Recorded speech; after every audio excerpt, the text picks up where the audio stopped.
Ladies and gentlemen, good morning and welcome to Gachie Skyman TV, the tallest mind in Black Africa.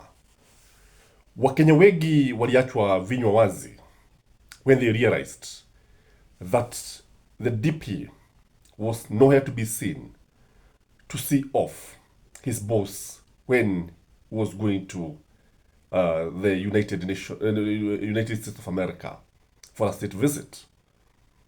Contrary to the traditions, or contrary to what many people have been used to, this is not happening. And Kenyans are still asking one big question. What went wrong between these two leaders who actually looked like they would not fall out as soon? Maybe the fallout was expected in the second term, but not in the first term. So Kenyans have been left with many questions. What really happened? Because from all angles, when you look at it, William Ruto does not want to see Rigathi Gachagua. William Ruto does not have kind word for Rigathi Gachagua. William Ruto is the cause of the problem. And he is creating the problem and the difference between him and Gachagua deliberately. Because in politics, usually, because politics is a game, and the game is usually about two issues. Number one is about numbers, and number two is about interest. So these are the two main reasons why William Ruto does not want to work with Rigathi Gachagua. And when you look at William Ruto believes that if he replaces Rigathi Gachagua as his running mate in 2027, he can easily win without Raila Amolo Odinga, if at all. That's why you see William Ruto very much determined to ensure that Raila wins the African Union chairperson.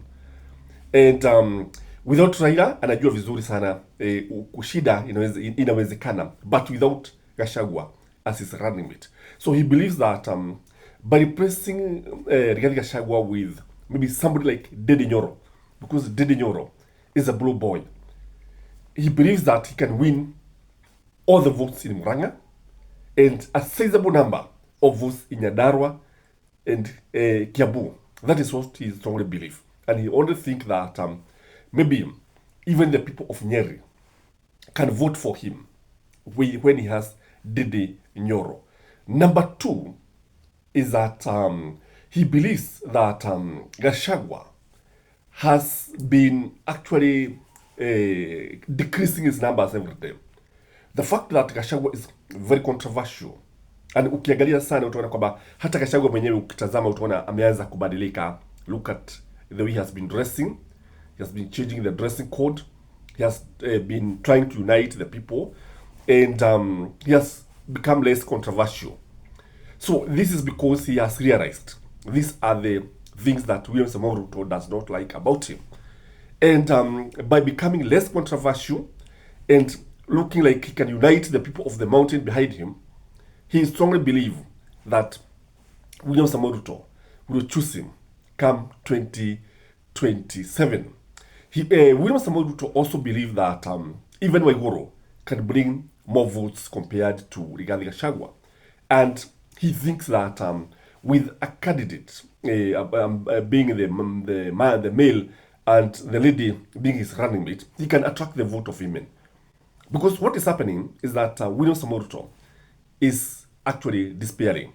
William Ruto is anapoteza umaarufu na anajua kwamba mambo haya yakiendelea huenda akapoteza kile kiti chake cha urais. In fact, there is nothing else that is making William Ruto to go for Rigathi Gachagua and make him look very useless. The other thing is that when you look at Rigathi Gachagua, the way he is now trying to mobilize the people of Mount Kenya behind him is something that William Ruto does not want.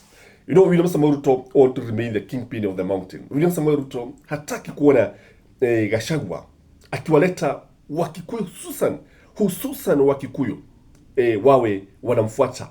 Because you see, if there's one thing that William Ruto fear is that one person who is going to unite the people of the mountain behind him. And you see, Gachagua is not missing one. Gachagua is telling Kenyans, and even yesterday he said it in Nyeri, that there is no way a Kikuyu should rise against a Kikuyu. There is no way Kikuyu should differ. And when they differ, wanafaa kutatua matatizo yao kama watu wa nyumbani. And he's trying to use this policy of gather or scatter none. And this is something that William Ruto does not want. The moment Rigathi Gachagua started mobilizing the Kikuyus and calling for unity of the Kikuyus, that is when the difference started. The other thing is that William Ruto did not want Rigathi Gachagua to reconcile with Uhuru Muigai Kenyatta. The fact that Rigathi Gachagua even apologized to the former First Lady, Mama Ngina Kenyatta, and Uhuru Muigai Kenyatta, this is something that William Ruto did not want. And because you see, what Ruto wants, he wanted the enmity, the differences between Gachagua and William Ruto, and not Gachagua, the difference between Rigathi Gachagua and Uhuru Muigai Kenyatta to escalate. And that is why you see people like Dede Nyoro, people like Kimani Ichung'wah, people like Moses Kuria, they are trying to grab, they have always wanted to meet, especially Moses Kuria, have always wanted to meet Uhuru Muigai Kenyatta. Because Uhuru Muigai Kenyatta is very, very influential in the mountain. And I've always opined this channel that come 2027, anybody who will not be atahata kuwa katika mlego wa Uhuru Muigai Kenyatta, he cannot win the votes. He cannot win the votes in the mountain. You should forget that. And because William Ruto is aware of this, and sasa anaona Rigathi Gachagua, sasa kuna kuwa na kule kuelewana na Uhuru Muigai Kenyatta, is something that is disturbing him. Because come 2027, Uhuru Muigai Kenyatta is going to endorse a candidate. And if he endorses Rigathi Gachagua, William Ruto fear that Rigathi Gachagua can actually even ensure that he does not get the votes from the mountain. If Uhuru Muigai Kenyatta will be on the same mlego na Rigathi Gachagua. Something else is that Rigathi Gachagua, kama ulisikia jana, alisema wanaume ni kuonana. Alisema hivyo.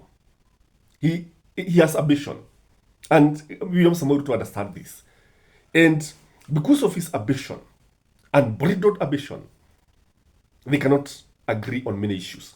Rigathi Gachagua may even contest in 2027. And this is going to shock many Kenyans. And that is why you hear kule Lemuru, Gathoni wa Mushoba told the gathering, he told the people that the person who is going to contest the presidency from Mount Kenya is a person who will become the kingpin of the mountain. And yesterday now, you heard Gachagua saying that wanaume ni kuonana. Gachagua is likely to contest in 2027. And this is what will destroy William Ruto's chances completely. And William Ruto is aware of this. And because he's aware of this, sasa unatarajia nini? Lazima malumbano yatatokea. Because I've told you, politics is about interest. Politics is about numbers. And when you look at Rigathi Gachagua believes that he's the one who brought 47% of all the votes that William Ruto won. Although this was to that point, I would highly doubt. Wale ambao walimpigia kura William Ruto, walimpigia kwa kupenda kwao, sio kwa sababu ya Gachagua. I don't know what you think, but from where I sit, it's gonna be very, very interesting when Rigathi Gachagua declares his candidature in 2027. Have a blessed day. Bye-bye.